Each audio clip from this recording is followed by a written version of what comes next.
Hello, everyone. Welcome to this week's edition of the Extra Point. As you can see, we're a man down this week. Yeah. They should be rolling in here in just a second, but we had to get going. So, Zach, how are you doing? Doing all right, Joe. How about you? I'm doing all right. I'm ready for a good week of football.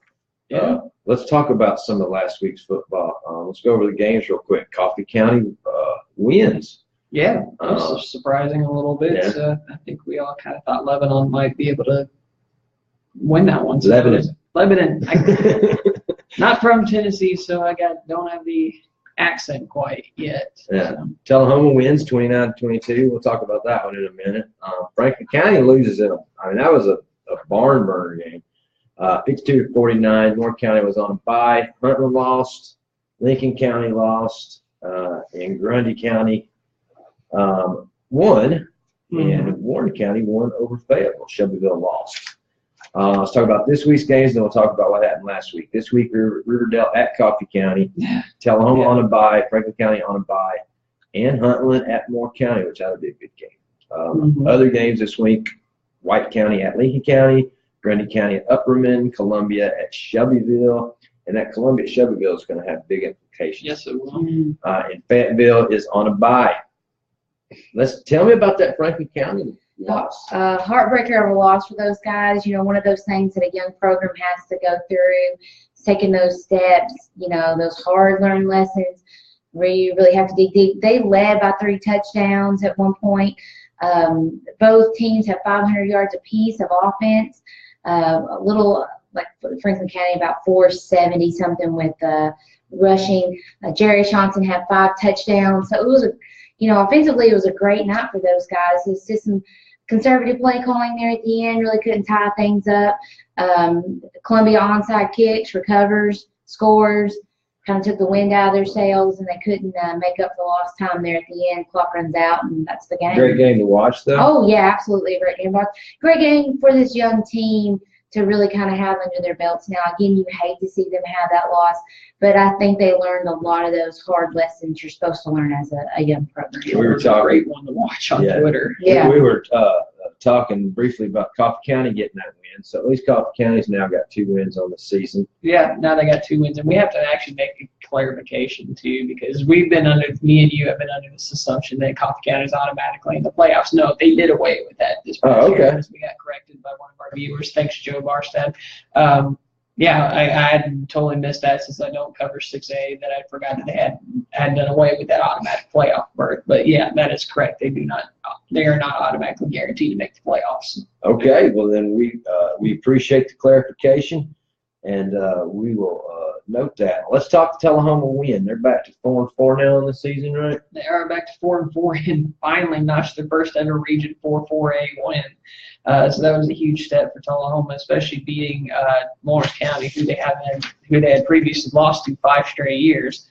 So it was a good monkey to get off from Coach Olive's back, and just another game where they didn't play up to par in the first half, where they just came out slow and came up beating themselves. First drive, it wasn't like they were having trouble moving the ball. The first drive of the game, they moved it down toward Lawrence County's 2-yard line, but a bad snap over the running back's head, who was taking a direct snap, backs you up to the 24-yard line, and you end up missing a field goal. And next thing you know, Lawrence County takes a 14-0 lead and a 22-7 lead at halftime. So, but thankfully they played well in the second half, like they've done all season for the most part, and were able to notch that come from behind. They got to piece 2 halves together. They're digging themselves a hole every game, it seems like. It seems like it. Let's talk play quick, and then we'll move on, because we got to make this one a little quicker today, guys. And the Coffee County thing kind of changed it up. But I've got it like this. I was looking up. Tullahoma looks like they're going to need a lot of help to maybe make the playoffs. There's still an outside chance that they could make it to the playoffs. They're gonna have to win both ball games toward the last 2 ball games of the season, which are going to be pretty tough. You got to go down to Giles County next Friday, and then you've got to host Maplewood the following Friday to cap off the season. So it's not impossible, but improbable at this point. Yeah, that's kind of the way I was looking at. Lincoln County, I think, is probably out. Franklin County needs a lot of help, is what it looked like to me. Well, they're going to play 2 big rival games after this bye week, and that they need those wins. They do. They have to have both those wins, and so I think with Lincoln County. They can win both games. Question is are they gonna be able to? Those are big games, and both those teams always play them hard each year. So, it's possible. It's possible. I've got it figured that Huntland is out. Yeah, I'd say that's a fair assumption. Yeah, Grundy County, I think, needs some help. Not quite as much as maybe a couple of other teams if they were once again to win out themselves. Because the teams that are ahead of them, they're playing. Yeah. So that's always on the bubble. Will be Fayetteville is on the bubble, but I'd say with the win they're going to be in. Moore County would be about the same with a win, another win. I'd say they're probably going to be in. Shelbyville's got to win this Friday. That's the way I look at that one. Yeah. Basically, Shelbyville beats Columbia, then they take that third spot. Yeah. And that's what Columbia's sitting in. Yeah. I know we don't cover Shelbyville all that much, but I don't know if you guys read at all about their game by Summit this past week. Did you read about that? I saw the score, but it was a good game. Well, Grayson Trammell, the quarterback over there, set the new state record for passing yardage in a game. So Wow. Unfortunately, the Golden Eagles lost that game to Summit, but it was a shootout. But he's now the record holder for the most yards in a game. Yeah, Summit's a great team, so to be able to say that is it was a very close game too. If you saw the score. All right, well, let's move on. Since we do have a couple of buys going on this week, we'll have a lot more to talk about next week, I'm sure, when it comes to high school football. Let's talk about last week's picks. I went 4-2, Zach 3-3. These picks are at the college level. Yes, the college level. And Callie, you went 5-1. I wrote an OMG underneath that. Overall, I'm 23-14 in the lead. Zach at 20-17. Callie made a big step to get back at Zach at 19-18 on the season. Yeah. Talk about upsets. Since Callie went 5-1. Oh, 3 points. Yeah. Let's talk. Michigan lost. Oklahoma lost. The Gators lost. Some might say Louisville lost. Maybe it was an upset. Yeah. There was a lot of upsets last week. We'll let Zach talk about that Oklahoma game since I'm sure he loved that one. Yeah, that was an absolute terrible one. I think this is just one of those things where Oklahoma got caught looking a week ahead. Taking Iowa State for granted a little bit, and then you got to go. You got beat by the linebacker quarterback. I know that story. Yeah, that was pretty impressive. Yeah, I watched that most of the second half. That was kudos to that kid for playing both sides of the ball. But it was a frustrating day for Oklahoma. And like I said, I think it just may have got caught looking a week ahead because that's the big red rivalry shootout every year against Texas is this week. So I think that kind of hindered Oklahoma a little bit. So. Yeah, I would agree. Michigan gets upset by Michigan State. A lot of people probably didn't see that one coming, but it's an in-house rivalry. So yeah, I mean, and their offense is still it's been slow to get started this year.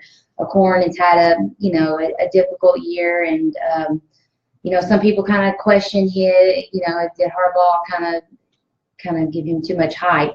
There's still a lot of football left to be played. So, but like I said, that's a huge rivalry game. They weren't coming in there to lose if they could help it. And we'll just mention one more because I really just like saying the Gators lost. Yeah, absolutely. Let's talk about a bad hold.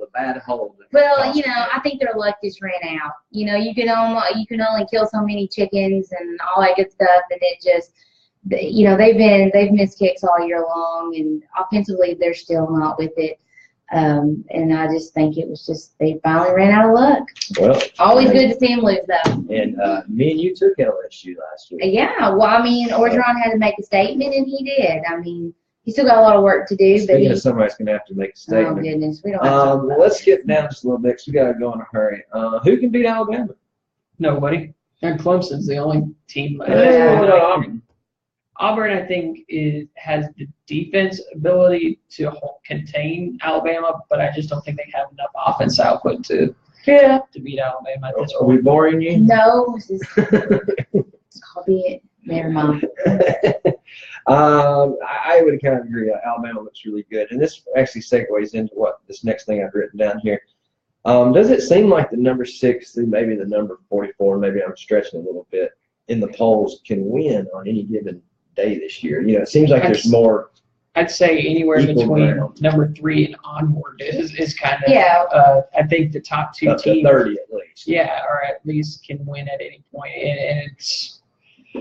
I really don't know how you rank those number 3 through whatever teams you want to go with, but I think the top 2 teams are pretty evident who There's they not a are. big difference between 20 and 30. Right? No, Yeah. at this point, no. So, Well, we talked about it yesterday with Coach Olive, about these teams that, even these smaller programs, there's really not a bad program anymore.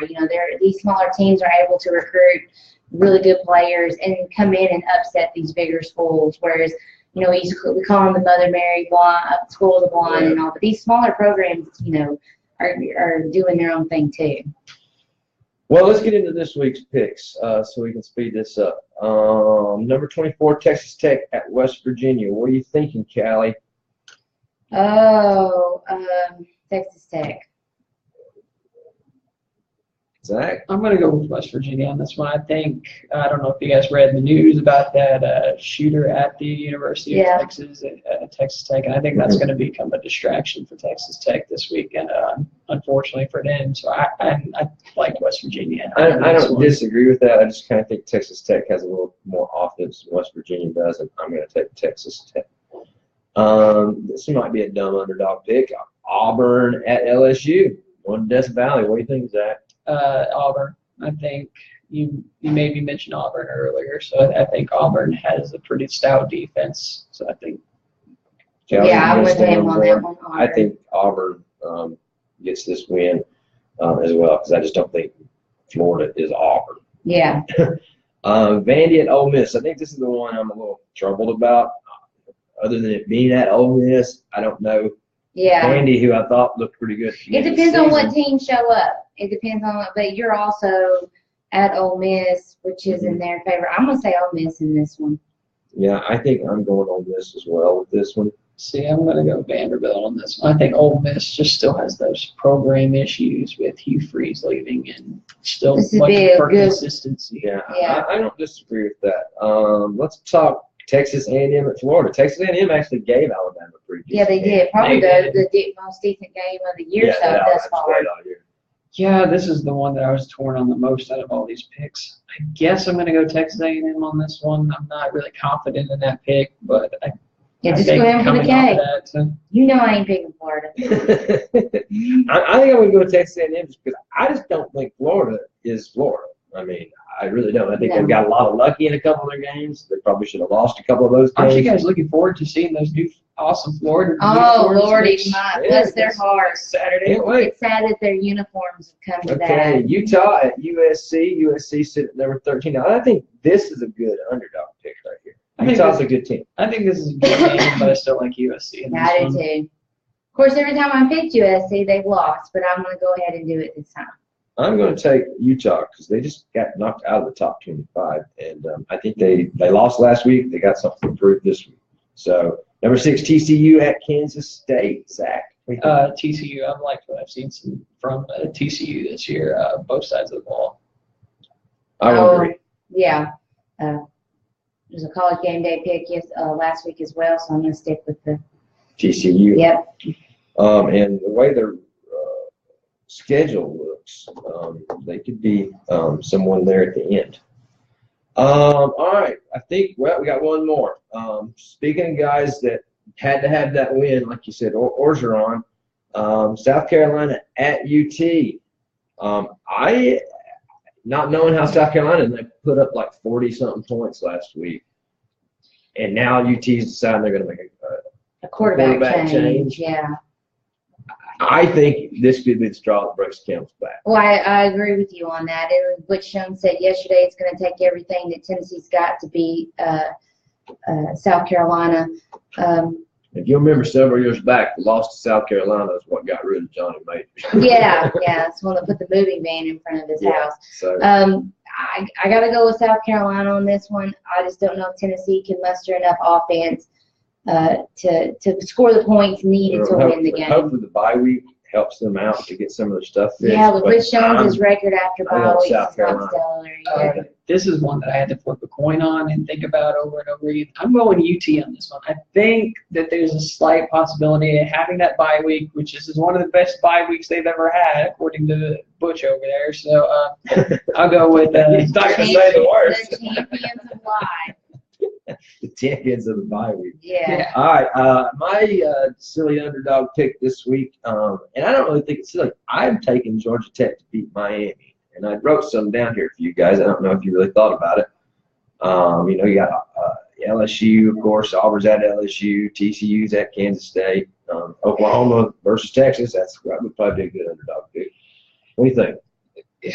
I don't know. I don't really have an underdog pick at this point. I guess Texas is probably the one that I would go with at the most, but I really don't even think Texas will win that game. I think it's going to be tough to win it with Oklahoma having a loss. Yeah. Have you looked at any underdogs for the week? Yeah, well, no, I'm going to go with my own home team, UT over South Carolina.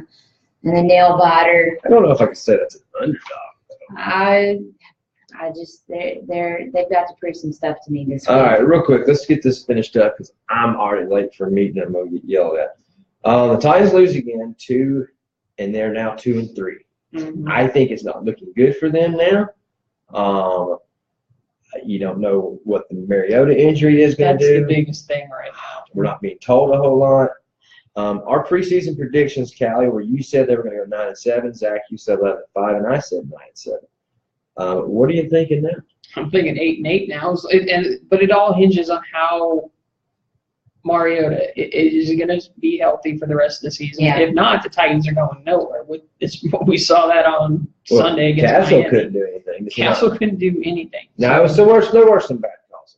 Yeah, obviously, but yeah, the fumble back for a touchdown I thought was a little bit ridiculous. I thought Castle's hand was clearly going forward on the Well, I mean, pass. the fumble was 20 yards Yeah, up well, the field. exactly. I just think that was a horrible call, but And then No. what about I guess it was offensive interference they called on Yeah, Lonnie Walker? yeah, there was some questionable calls in there, but So, you can't blame the refs on all Callie, this. what are you thinking now? I mean, I think 9-7 is being very optimistic at the point that Yeah. they already have 3 losses. Lord, y'all are the ones who are trying to get me to be so optimistic. I'll go with Zach on the 8-8. It just all depends on if Mariota gets healthy or not. There's a lot of question marks. This still. offense is Well, and the designed problem for is right injuries. now, Jacksonville's looking much better. Houston's looking much better. Yeah. Indianapolis is even won a game. They're looking a little better. The Titans are the team that's not, their Yeah. offensive line's not getting it done. Their defense is doing okay. Yeah, But, number one, even if you get Mariota back, if your offensive line's not letting you run the ball, which was one of our strong points Mhm. last year. That means Mariota's going to take off more. He's going to get hit more. He's going to be injured more. I think 7-9, and they do not make the playoffs at all now. At all. Just toss them out. 7 wins, 9 losses. If Mariota's out for the next game or two, that's definitely a possibility. Okay. So although thankfully they got to host Indianapolis this week, who's just as Bad. injured and downtrodden as the Titans are at this point. So it is a Monday night game, It is so Monday watch night the Monday football. night game. The Predators, of course, they lost they lost their first 2 games of the season, but won a dramatic game. I watched that game. I didn't see the very last moments, which I don't know what I was doing, but that was a great game. Yeah, it was a The good battle game. back like they did. Well, they were up 3-0. Mhm. Then it was tied. Then they gave up 5 goals in a row. It was 5-3, and then they were able to score and then put 2 in within the last 2 minutes to win the game. So good luck, Predators, on the rest of your season. Once again, I got to get going, so we'll call it a day today. You can always reach Zach reach me on Twitter at Zach Birdsong. or you can reach Callie at. Also on Twitter at NewsGal27. Also, just real quick, we talked to Coach Olive yesterday. We weren't able to go Facebook Live because of Facebook issues, though that is on Tullahoma News Sports page, also Tullahoma News Yes, Facebook page, and the website. and the website. So check it out. Lots of good information from Olive about where the team has come, is going, and all that good stuff. So check it out if you get a second. All right, folks, we appreciate you joining us. Let us know how we're doing anytime. Have a good day.